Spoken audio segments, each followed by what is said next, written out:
समझ गया? सो इस दफ़ा हमने क्या देखना है, हम लोगों ने देखना है कि ऑब्जेक्ट को जब आप धक्का लगाएंगे स्लाइड करेगा या टॉपिल करेगा, हमें कैसे पता चले, राइट? तो हम करेंगे क्या, हम करेंगे, let's investigate this from an example कि इस स्लाइडिंग वर्सेस टॉपलिंग की डायमेंशंस क्या होती है, क्राइटेरिया क्या होता है, फैसला कैसे करते हैं हम कि स्लाइड करें या टॉपल करें। और देखें इसको इस एग्जांपल से समझते हैं। एक इन्होंने क्यूबॉइड लिया 2a/2a/4a का, जिसका मास है m, रेस्ट कर रहा है एक रफ हॉरिजॉन्टल ग्राउंड पर। We are going to apply force x on the top edge. हमने फोर्स x अप्लाई की है इसकी टॉप एज पे। करेक्ट हो गया? ठीक हो गया। अच्छा जी, अब जैसे जैसे ये फोर्स अप्लाई आपने की है, मतलब ये फोर्स अप्लाई करने के दो ही नतीजे हो सकते हैं, कि मतलब तीन नतीजे हो सकते हैं। जैसे मैंने बताया, ये फोर्स इतनी कम है कि ना स्लाइड करे ना टॉपिल करे, हो सकता है स्लाइड करे टॉपिल ना करे, और हो सकता है टॉपिल करे स्लाइड ना करे। अच्छा, बेसिक आइडिया तो आपके जहन में आता है कि अगर रफनेस इतनी ज़्यादा है कि ये मूव नहीं करे तो ये टॉपिल कर जाएगा, ठीक है?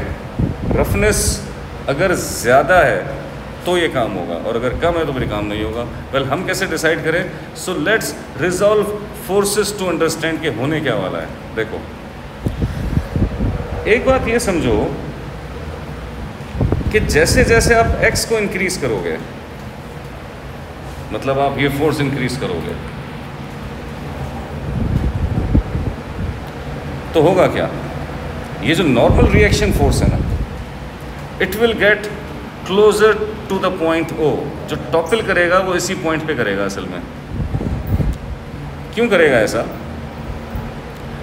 इनिशियली जब ये रेस्ट में था तो मुझे पता है इसका जो भी सेंटर ऑफ मास होगा ये R एग्जैक्टली इसके नीचे होगा, नॉर्मल रिएक्शन।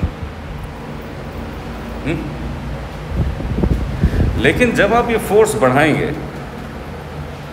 इस R को आना चाहिए O की तरफ। क्यों? क्योंकि असल में टॉपिल करने के बाद जब ये इस अपना शेप चेंज करेगा,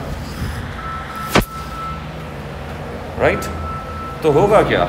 ये सेंटर ऑफ मास आगे की तरफ जाएगा। इसका मतलब नॉर्मल रिएक्शन भी असल में श्रिंक होगा टूवर्ड्स O। सबको इससे काम इसी क्लास में आता है जब हम रिकॉर्डिंग करते हैं। फिलहाल के लिए इसको म्यूट कर लूँ। देखो, अच्छा, अब आपको एक बात समझ में आती है। एक इनिशियल तो हम अपनी बात को यहाँ पे रख लेते हैं कि भाई जब ये फोर्स नहीं लगी थी तो ये जो डिस्टेंस था d, ये असल में बराबर था a के, जब ये फोर्स नहीं लगी थी।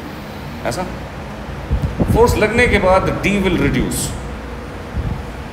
अब अगर वो 0 हो जाएगी तो इसका मतलब है on the point of toppling आ जाएगा।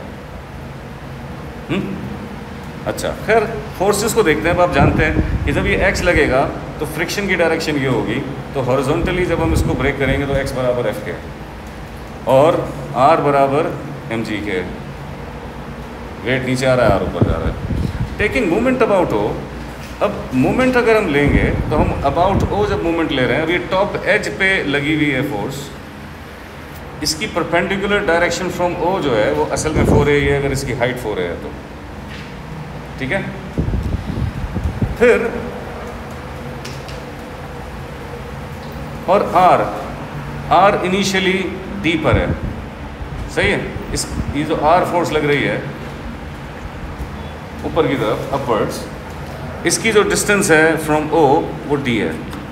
तो R multiply by D is equals to mg multiply by A। mg था वेट। सोचो तो R और X दोनों क्लॉकवाइज टॉर्क प्रोड्यूस करेंगे। ये X और ये R दोनों का जो डायरेक्शन होगा वो क्लॉकवाइज होगा, और mg वेट नीचे की तरफ है तो इसका जो बैलेंसिंग इफेक्ट है वो एंटी क्लॉकवाइज होगा। ऐसा सो इसीलिए इसको mg a के बराबर रख दिया। अब ये mg यहाँ पर है, a क्यों है? क्योंकि इसकी टोटल विथ 2a थी, तो mg की जो परपेंडिकुलर डिस्टेंस हम अबाउट O लेंगे वो a है। क्लियर?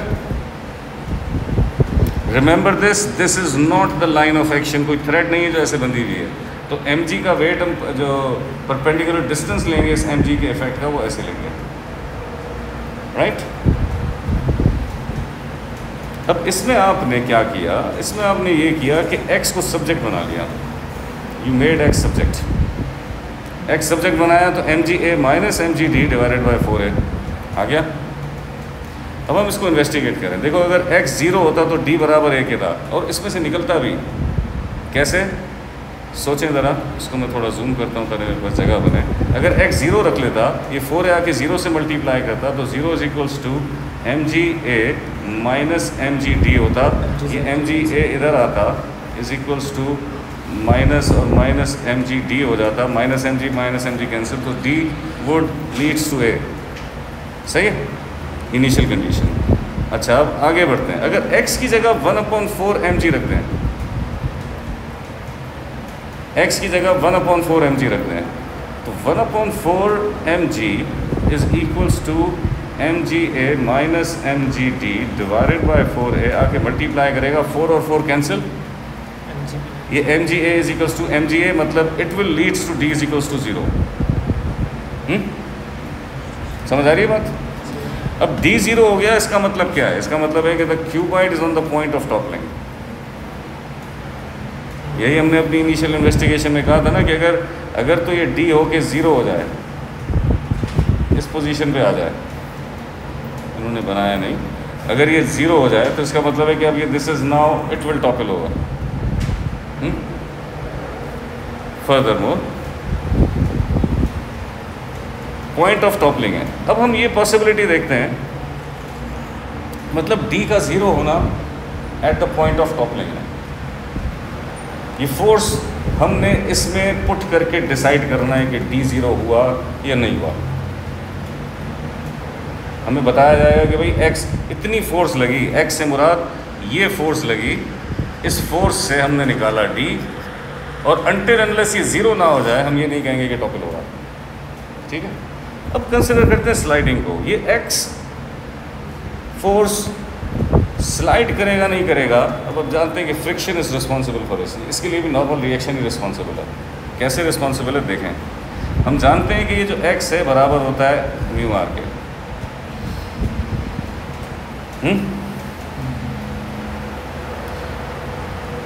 अब हम जानते हैं कि x 1/4 है। अब म्यू अगर ग्रेटर देन 1/4 है, इसका मतलब है कि ये जो फ्रिक्शन है ये ग्रेटर देन 1/4 mg हो जाएगी। If mu is greater than 1/4। कहाँ से आया 1/4? 1/4 हमने यहाँ से समझा है। सवाल नहीं है, ये मुख्तलिफ कैसे समझा रहा हूँ आपको इस वक्त, राइट? अगर तो 1/4 है, अगर तो म्यू 1/4 से ज़्यादा हो जाए तो इसका मतलब है friction is greater than this x applied. Are you getting? तो अगर friction is greater than this applied तो इसका मतलब है स्लाइड तो नहीं करेगा, it will topple. Friction is greater than x उसको स्लाइड नहीं होने देगा, स्लाइड नहीं हो सकेगा, वो टॉपल होगा। It will topple over before sliding. लेकिन अगर ये लेस देन होता 1/4, for example x is equals to 1/6 mg कर दिया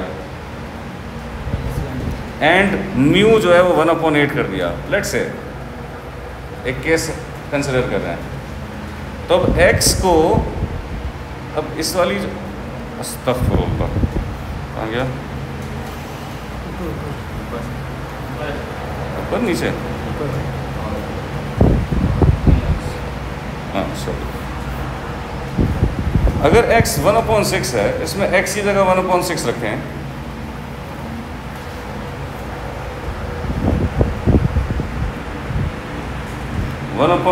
mg है, 1/6 mg mga minus mgd divided by 4a। अब इसमें अगर हम सॉल्व करेंगे तो इसमें से जो d की वैल्यू निकली वो 1/3a निकली, which is greater than zero, है ना, which is greater than zero. Zero का मतलब क्या है? टॉपल पॉइंट पे है, on the point of toppling नहीं पहुंचा ना, नहीं पहुंचा। It will not topple. मैंने आपको पहले कह दिया था to topple, to topple over D has to be zero, है ना, वो ज़ीरो नहीं हुआ, which means shape will not topple. अच्छा, अब आप जानते हो कि ये जो 1/8 है, म्यू 1/8 है, इसका मतलब क्या है कि x जो कि 1/6 mg है, अगर म्यू मुझे 1/8 बताया जाए तो इसका मतलब है कि जो फ्रिक्शन है वो 1/8 mg है। तो 1/6 is greater than 1/8, isn't it? इसका मतलब है x is greater than f। x जो फोर्स आप लगा रहे हो कि ये मूव करे और जो इसको रोक रही है वो उसकी हैसियत उससे कम है, इसका मतलब है इट विल स्लाइड्स, है ना। और इसी कंडीशन में हमने ये भी देखा कि d भी ज़ीरो नहीं हुआ, यानी d जो नॉर्मल रिएक्शन का डिस्टेंस है अबाउट पॉइंट, वो ये डिसाइड करेगा कि टॉपल होगा या नहीं। और कोफिशिएंट ऑफ फ्रिक्शन बताएगा कि अगर फ्रिक्शन ज़्यादा है इस एक्स से तो स्लाइड नहीं करेगा, और फ्रिक्शन कम है इस एक्स से तो स्लाइड करेगा। क्लियर? भाई अगर x ग्रेटर देन f है, अब ये सारे केसेस इसमें आ जाएंगे एग्जाम्पल में। इधर देखो, रिकॉर्ड हो रही है वीडियो, उसको तुम ज़रा दोबारा देख लेना। अब ये देखो, इसमें सारे केसेस आ जाएंगे। देखो, uniform right angled triangular prism is resting on a rough horizontal surface as shown in the diagram. The triangle has sides a, 2a and root 5a and has a depth of the prism a. ठीक है, a है, 2a है और 5 root 5a है होगा। And the depth of the prism a, मतलब ऐसे जो गई होगी वो a, whatever. Force x is applied on the top edge. Force x जो है वो अप्लाई हुई है टॉप एज पे, ठीक है, edge shown. Determine in each case whether or not prism breaks the equilibrium. If it does, determine if it slides or topples. अब हमको x और कोफिशिएंट ऑफ फ्रिक्शन यानी कि रफनेस दोनों बता देंगे। अब हम ये डिसाइड करेंगे कि इक्विलिब्रियम टूटा या नहीं टूटा, और अगर टूटा है तो टॉपल हुआ है या स्लाइड हुआ है। ठीक है, हमारे पास अपने आंकड़े पूरे हैं कि हमें ये फैसला करना कैसे। ठीक है, अब पहले तो आप जानते हैं हॉरिजॉन्टल फोर्सेस में x अप्लाई किया तो फ्रिक्शन इसको अगेंस्ट करेगी, x is equals to f, r is equals to mg। Movement about हो, हम जानते हैं कि अगर टॉपल होना होगा तो अबाउट दिस पॉइंट होगा।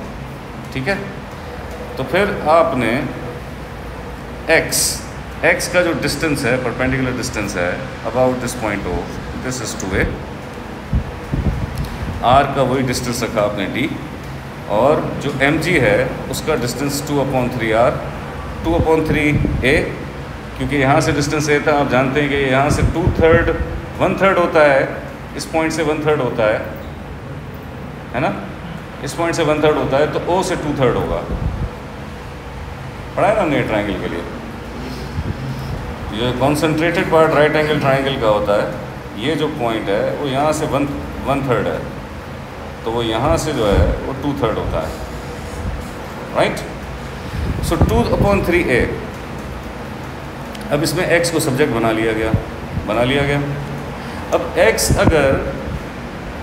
अगर पहले केस में पार्ट ए में x कितना गिवन था, 1/5 mg। x की जगह 1/5 mg रखा तो d की वैल्यू जो आई वो 4/15a है। d ज़ीरो नहीं हुआ, इसका मतलब है it will not topple. Clear? D का 0 होना ज़रूरी था टॉपल होने के लिए, टॉपल तो नहीं होगा इस फोर्स पर। अब ये डिसाइड करेंगे कि फ्रिक्शन इससे ज़्यादा है या नहीं। हम जानते हैं कि F = म्यू आर, इसमें म्यू कितना है 3/4, इसका मतलब है फ्रिक्शन है 3/4 mg। फोर्स लगी 1/5 mg। 3/4 का मतलब होता है 0.75 और 1/5 का मतलब होता है 0.2। तो 0.75 0.2 से ज़्यादा है, यानी फ्रिक्शन ज़्यादा है जितनी फोर्स लगी है। इसका मतलब ये हिलने वाला भी नहीं है अपनी जगह से, है ना। तो अगर नहीं हिलने वाला है तो इसका मतलब है equilibrium is not broken. Clear? Next, अगर इफ x = 1/4 mg, अब आप इसी जगह इस x की जगह ये 1/4 mg पुट करें तो it will give you d = 1/6 है। इतनी आप प्लस माइनस कर सकते हैं, श्योर। सो अब d अगेन अभी तक 0 नहीं हुआ, d 0 नहीं हुआ तो इसका मतलब it will not topple.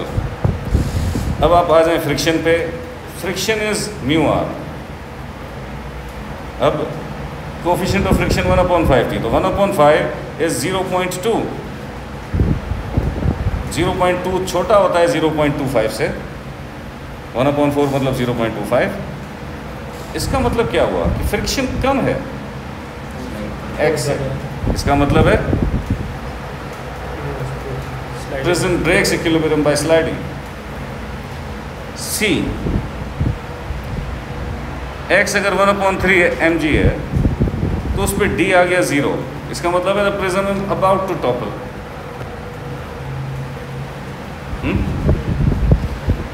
Friction coefficient of friction दे रखा है 1/2। कोफिशिएंट ऑफ फ्रिक्शन दे रखा है 1/2, तो 1/2 इधर पुट किया, 1/2 माना 0.5, तो 0.5 फ्रिक्शन है और friction greater than the force applied 1/3 mg है। तो अगर फ्रिक्शन ज़्यादा हो गई है फोर्स से तो इसका मतलब है स्लाइडिंग नहीं होने वाली। सही है? प्रिज्म टॉपल्स बट डजंट स्लाइड, क्योंकि फ्रिक्शन ज़्यादा है x से, इट विल नॉट स्लाइड। क्या? तो ये तकरीबन सारी कहानियाँ हो गई, सारे केसेस उसके ऊपर आ गए। अब आपको एक बेसिक आइडिया आपने डेवलप कर लिया कि स्लाइड करना है या नहीं करना है। ये फ्रिक्शन और इस x की लड़ाई बताएगी, जो जीत जाए। सर कभी ऐसा सिनेरियो आता है कि फ्रिक्शन भी लाइक स्लाइड भी कर रहा है और टॉपिक भी कर रहा है, दोनों का मिक्स हो सकता है। अगर हम फोर्स की डायरेक्शन चेंज करें तो हम ये दोनों काम कर सकते हैं अपनी विल से। हाँ, वैसे कोई दोनों का मिड पॉइंट भी हो सकता है कि d 0 भी हो और फ्रिक्शन भी बैलेंस करे। अब ये अगर दोनों चीज़ें बैलेंस हो जाएं तो इसका मतलब है कि वो इक्विलिब्रियम पर है। अब इक्विलिब्रियम ब्रेक होगा कैसे? अब उसके लिए या तो फोर्स बड़ा हो गया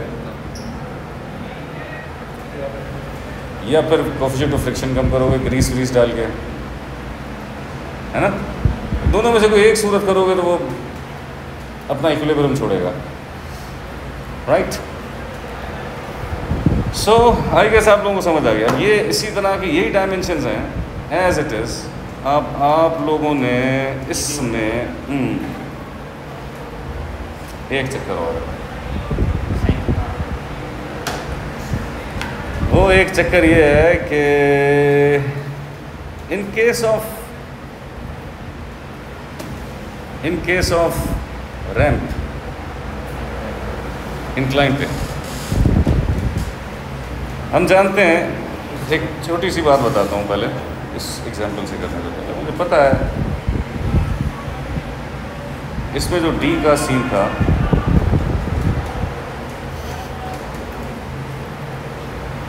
अब फिलहाल तो ये लाइन अगर यहाँ आ रही है, इफ़ यू इंक्रीज थीटा, तो हम जानते हैं कि ये थीटा था। अगर ये अपनी बेस से बाहर आ जाए लाइन,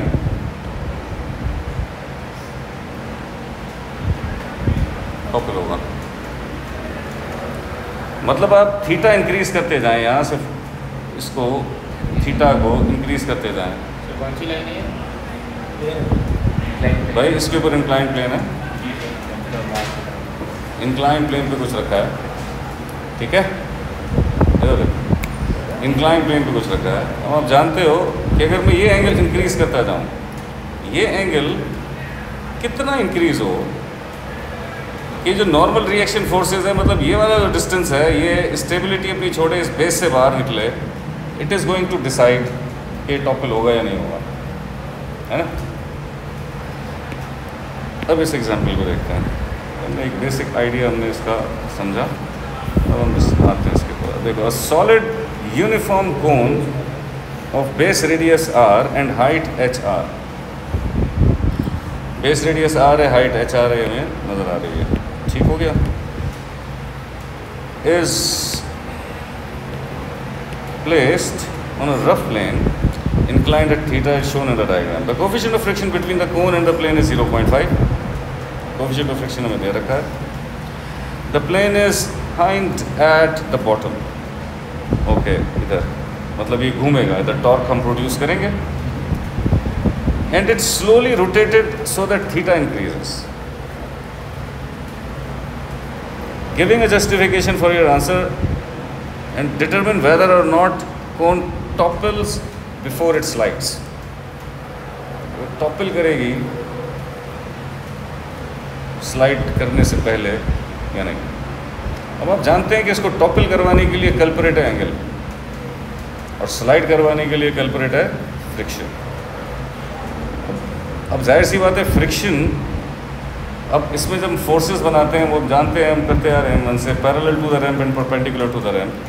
तो अगर resolving force parallel to the ramp करें, आप जानते हैं कि इसको नीचे खींचने के लिए रिस्पॉन्सिबल mg sin थीटा है ना, और इसको रोकने के लिए रिस्पॉन्सिबल फ्रिक्शन होगी एनीवे, और नॉर्मल रिएक्शन की जो डायरेक्शन होगी वो हम जानते हैं कि mg cos थीटा है।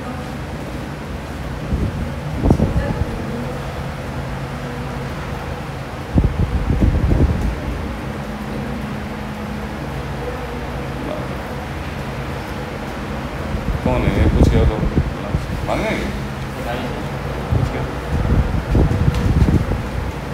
प्रॉब्लम ये ना कि हम रिकॉर्डिंग स्टॉप भी नहीं कर सकते हैं।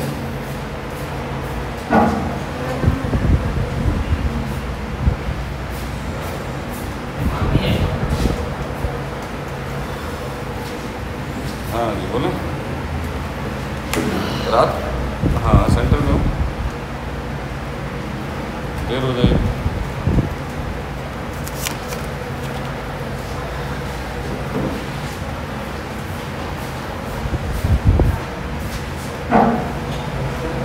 चले मैं फारिग होता हूँ तो कॉल करता हूँ, मुझे तकरीबन 1-1.5 घंटा लगेगा।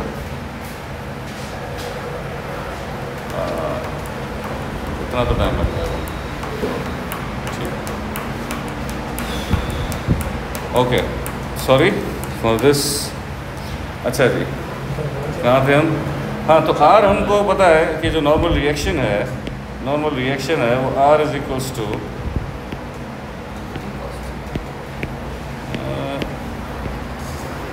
क्या हो गया, mg cos थीटा है, ठीक है। अब टेकिंग मोमेंट्स अबाउट, हम जानते हैं कि मोमेंट अबाउट हो इसलिए क्योंकि टॉपल करेगा तो इसी पॉइंट से। तो r का डिस्टेंस वही हमने जैसा सीखा है कि d रखा, r into D, mg sin theta का जो डिस्टेंस है वो 1/4 ऑफ 4r है। ऐसा क्यों है?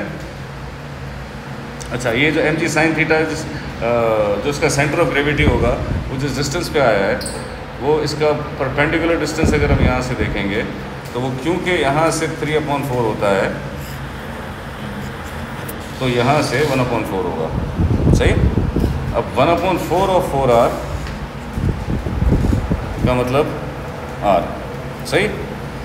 और इज इक्वल्स टू, इसको बैलेंस कौन कर रहा है? इसको बैलेंस कर रहा है इसका जो परपेंडिकुलर वेट का कंपोनेंट होगा, जो परपेंडिकुलर टू द रैम्प होगा, ये इसको बैलेंस कर रहा है, ये इसका क्लॉकवाइज टॉर्क प्रोड्यूस कर रहा होगा, है ना। तो इसको बराबर रख दिया mg cos थीटा मल्टीप्लाई है आके, क्योंकि वो रेडियस टाइम्स दूर है। इसको सॉल्व किया, इसको रीअरेंज किया फॉर d, तो हमारे पास ये चीज़ डेवलप हो गई, ठीक है। अच्छा, अगर तो इसने टॉपल करना है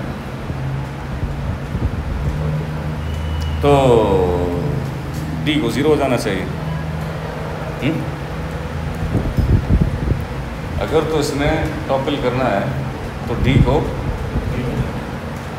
डी 0 रखेंगे तो आप जानते हैं एम जी कॉस थीटा आगे 0 से मल्टीप्लाई आएगा 0 हो जाएगा, एम जी आर कैंसिल हो जाएगा, sine theta upon cos theta होगा जो कि tan theta is equals to 1 बनेगा।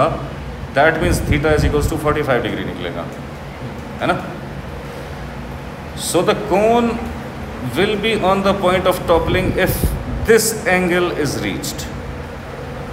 हमने एक क्राइटेरिया तो डिसाइड कर लिया, लिमिट क्या है टॉपल होने की। हमने डी को 0 रखकर ये फैसला कर लिया कि लिमिट क्या है टॉपल होने की, ठीक है।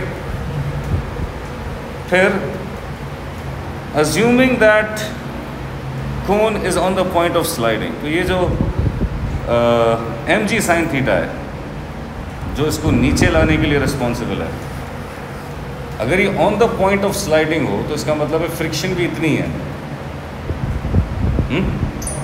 इसका मतलब क्या है कि फ्रिक्शन भी इतनी ही है, और फ्रिक्शन होती है म्यू आर, फ्रिक्शन होती है म्यू आर।